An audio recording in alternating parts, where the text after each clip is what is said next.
नमस्कार सियाई साहब। नमस्कार जी। सियाई साहब, आज कुरैशी परिवार में एक झगड़ा हुआ है, उसको लेकर कुछ लोग अस्पताल में एडमिट भी है।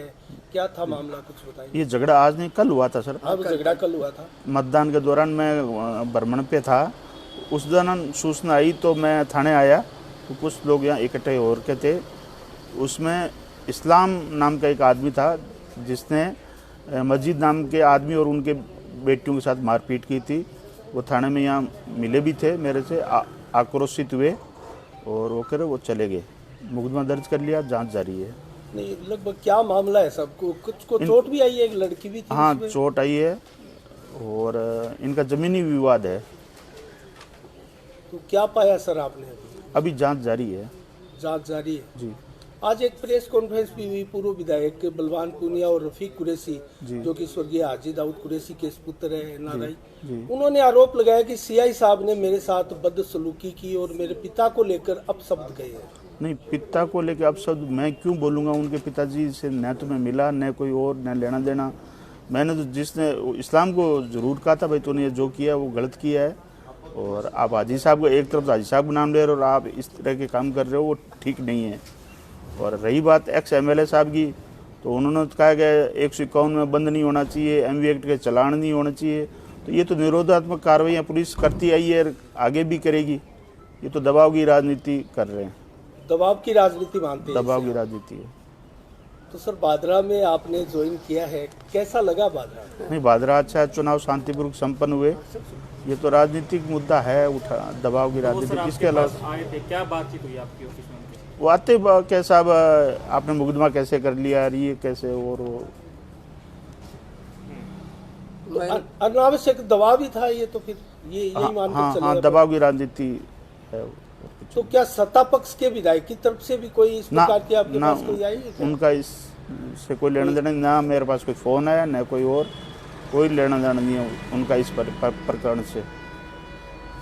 तो जांच कब तक साहब होगी? किसके पास से जांच इसकी? ये सही निक्कूराम जी के पास है। निक्कूराम जी के पास। इस विषय में कोई गिरफ्तारी वगैरह होगी क्या? वो तो जांच के बाद ही। नहीं, चोटें तो लगी है सर, हमने भी देखा था कैमरे में। चोट है, मेडिकल रिपोर्ट आएगी, उनके बयान होंगे और होंगे। अब कल की बात है, कल देर रात चुनाव से फ्री हुए हैं। सर, पीड़ितों का कहना है कि पुलिस उस समय थी और पुलिस ने भी वीडियोस बनाए हमारे साथ मारपीट होते हुए। देखो, इसके बारे में निक्कूराम जी कल मौके पर गए थे, उसके बारे में वही ज़्यादा बता सकते हैं। अभी वो बाहर है। सर, आप भादरा में आए हैं, भादरा बतौर एसएचओ है, क्या जिम्मेदारी मानते हैं भादरा के प्रति?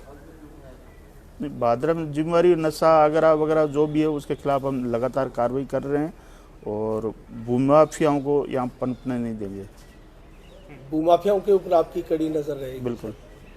नशे की प्रवृत्ति का चलन सर यहाँ पर काफी बड़ा है पिछले कुछ वर्षों से, और यहाँ खाना पूर्ति के अलावा कुछ नहीं होता सर। छोटे रूप में है, वो कार्रवाई जारी है हमारी। जो भी खाना पूर्ति नहीं है, पैमाने पर यहाँ जो तस्करी करके लाया जाता है, बेशक चाहे वो कम हो उसकी मात्रा, लेकिन बड़ी संख्या में ऐसे लोग यहाँ इन्वॉल्वमेंट उनका दिखाई दे रहा है। कार्रवाई करी है और आगे भी करेंगे। सर, भादरा में एक सबसे बड़ी समस्या ये देखने को मिली है कि चोरी के मोटरसाइकिल वगैरह बहुत घूमते हैं। ऐसे में पूर्व में जो यहाँ पे कोई सत्ताधारी लोग रहे हैं और लोग, उन्होंने पुलिस को इस तरीके से रखा कि कोई कार्रवाई नहीं की गई, हेलमेट की भी या चोरी के किसी वाहन के, हालांकि नाके भी कभी नहीं लगे। ऐसे में चोरी के वाहन हरियाणा से यहाँ आते हैं, यहाँ के हरियाणा चले जाते हैं, तो उनको लेकर सर कैसा आप मानते हैं? क्या नहीं, अभी वर्तमान में हमारे पे किसी प्रकार का कोई राजनीतिक या कोई प्रेशर दबाव नहीं है। हम फ्री होकर कार्रवाई कर रहे हैं, नाकाबंदी भी कर रहे हैं और कर रहे हैं, चालान भी कर रहे हैं, सब कुछ कर रहे हैं। सर, जनता को क्या मैसेज संदेश देना चाहिए? वही कानून का पालन करना चाहिए, बस कानून का पालन करना चाहिए। बहुत बहुत धन्यवाद।